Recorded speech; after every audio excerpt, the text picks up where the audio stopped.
Asia cup को लेकर अब एक नया विवाद निकलकर सामने आ चुका है। जैसा कि आप गोदी मीडिया के ऊपर भी सुन रहे हैं कि भारतीय सरकार एशिया कप के लिए एग्री क्यों हुई है।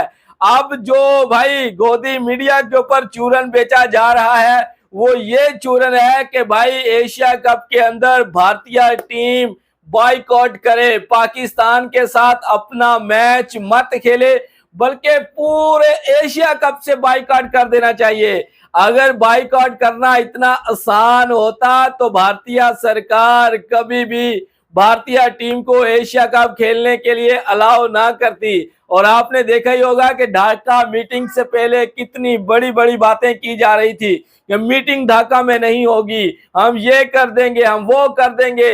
मीटिंग अगर यूएई में होगी तो एशिया कप होगा, भारत पार्टिसिपेट करेगा। लेकिन ढाका में मीटिंग भी हुई, भारत ने पार्टिसिपेट भी किया, एशिया कप का शेड्यूल भी निकल कर आ गया, भारतीय सरकार ने भारतीय टीम को एशिया कप खेलने के लिए अलाउ भी कर दिया।